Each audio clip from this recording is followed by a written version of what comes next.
আজকাল অনেক মায়েরা সন্তান নিতে চান না। ইসলামের দৃষ্টিতে বিষয়টা কেমন একটু ব্যাখ্যা করবেন?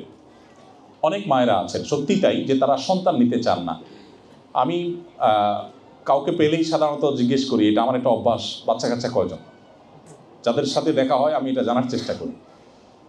আমার একটা কৌতূহল, সন্তান নিতে না চাওয়া, এটা যদি কোনো বোন না চান তাহলে সেক্ষেত্রে এটা তার একটা ভুল বলে আমি মনে করি। তার প্রতি রেসপেক্ট রেখে আমি বলতে চাই, এটা শরিয়া দৃষ্টিকোণ থেকে একটা ভুল পদক্ষেপ। নবী করিম সাল্লাল্লাহু আলাইহি ওয়াসাল্লাম বলেছেন, তাযাওয়াজুল ওয়াদুদ আল ওয়ালুদ ফাইন্নী মুকাথিরুম বিকুমুল উমাম। তোমরা এমন নারীদের বিয়ে করো যাদের পরিবারে, যাদের বংশে অনেক বেশি বেশি বাচ্চা কাচ্চা হয়।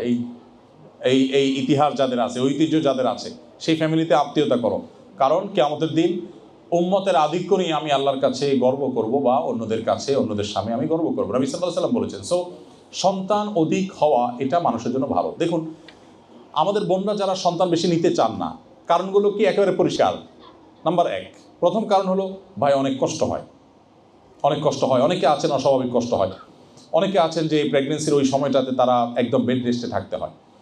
সন্দেহ নাই কষ্ট হয়, কিন্তু আল্লাহ তাআলার কাছে আপনি জান্নাত চাইবেন কষ্ট ছাড়া। আপনি কষ্টের বিনিময়ে তো জান্নাত চাইবেন।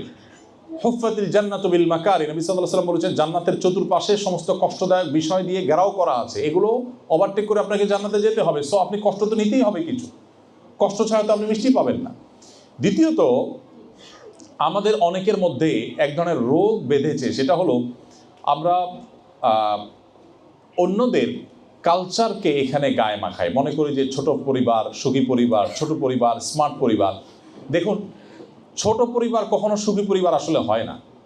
ছেলে মেয়ে, আমি সবসময় বলি, 2, 4, 5টা 6টা যদি হয়, 7টা 8টা যদি হয়, আপনার কোনো এফোর্ট ছাড়াও 2-1টা আপনি মানুষ হয়ে গেছে দেখবেন। এটা ধান যদি ছিটিয়ে দেন, কিছু দেখবেন এমনি গাছ উঠে গেছে। আর যদি থাকেই 1টা বা 2টা, আল্লাহ না করুক ওই 1টা 2টাকে অনেক এফোর্ট দেওয়ার পর মানুষ হলো না। হয় অনেক সময় যে আপনি অনেক মনোযোগ দিয়েছেন, চেষ্টা করেছেন, বাট সামহাও সে অমানুষ হয়ে গেছে। এরপর আপনার দুঃখের কোনো শেষ থাকবে? আপনার কাছে তো অপশন নাই, আর 3rd 4th 5th অপশন তো নাই। কিন্তু আপনার যদি বাচ্চা অনেকগুলো থাকে, যেটা বেলাইন হয়েছে, কানটা মোলে গেট ধরা দিতে পারবে, যে সোজা রাস্তা আছে, যেতে পারো। আলহামদুলিল্লাহ, যারা তুলনামূলকভাবে কোরআন এবং হাদিসের কাছাকাছি থাকার চেষ্টা করেন, তারা এই ক্রাইসিসটাতে অন্তত ভোগেন না। আপনি আপনার সমাজে খোঁজেন ডানে বামে, আপনি শত শত নজির এবং উদাহরণ দেখতে পাবেন যে মাত্র 1টা 2টা ছেলে মেয়ে আছে, ছেলে কানাডা থাকে, মেয়েটা আমেরিকায় থাকে। আর বুড়াবুড়ি মুসলমান কুকুরের সাথে নিয়ে থাকতে পারছে না, মানে সাথে নিয়ে থাকার মতো তার কাছে কিছুই নেই। মানে হতভাগার কত প্রকার কি কি সেটা দেখার সবচেয়ে বড় জায়গা হলো এইটা। আমি আমার বন্ধুদেরকে বলতে চাই যে সন্তান এটা হলো সবচেয়ে বড় অ্যাসেট। কষ্ট হয় বুঝি, কিন্তু কতদিন কষ্ট হয়? 2 বছর, 3 বছর, 4 বছর। এরপরে 50, 60, 70 বছর যে সুফল ভোগ করবেন সেটা আপনার মাথায় আসে না। আপনি কষ্ট করবেন 3 বা 4 বছর, কিন্তু সুফল ভোগ করবেন অনেক লম্বা সময়। দেখুন, বাচ্চা কাচ্চা যখন বড় হয়, আপনি আমাদের সমাজের সাথে কম্পেয়ার করেন, এই জায়গাটাতে আমরা অনেক ভালো অবস্থানে আছি পৃথিবীর অনেক সমাজের চাইতে। যার 4-5টা ছেলে মেয়ে, তার বৃদ্ধ বয়সটা আপনি চিন্তা করুন। আমাদের দেশে গ্রামীণ পরিবেশে বৃদ্ধদের, মুরব্বীদের, বৃদ্ধাদের একটু অবস্থা চিন্তা করুন, দাদি নানিদের অবস্থা চিন্তা করুন। আমাদের যারা দাদি নানি আছে ওনাদের কথা চিন্তা করুন।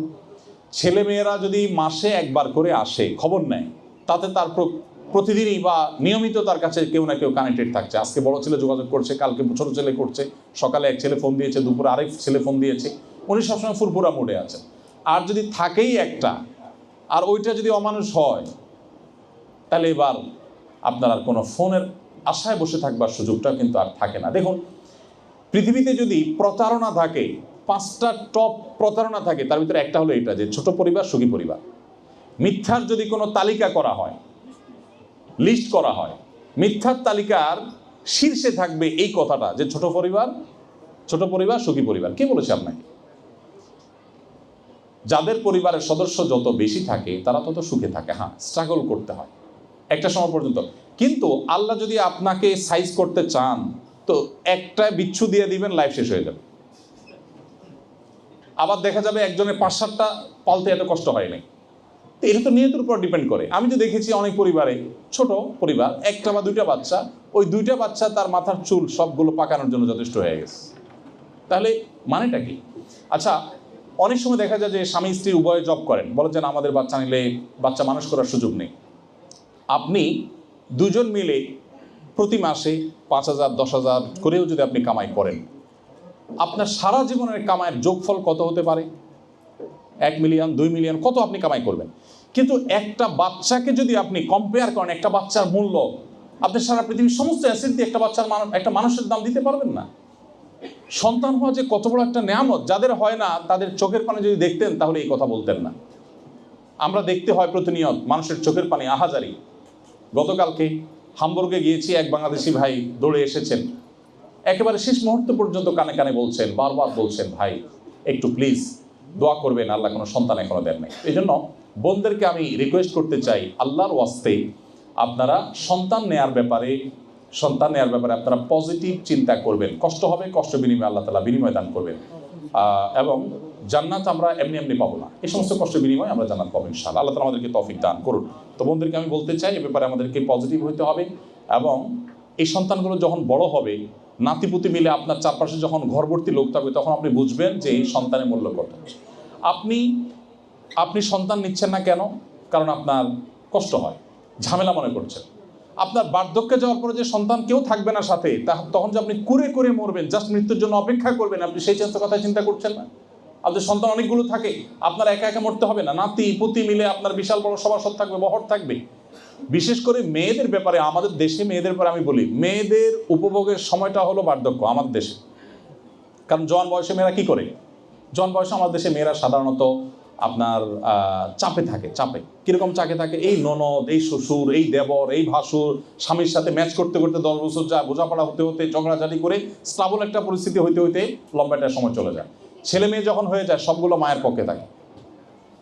যখন মেয়েরা দাদি নানি হয়, সবগুলো নানি দাদির পক্ষে থাকে, পুরুষদের পক্ষে থাকে না, বাহিনী সব তাদের। তাহলে সন্তান যত কম নিবেন, আপনার বাহিনী তত কম হবে। এখন ডিসিশন আপনাকে নিতে হবে।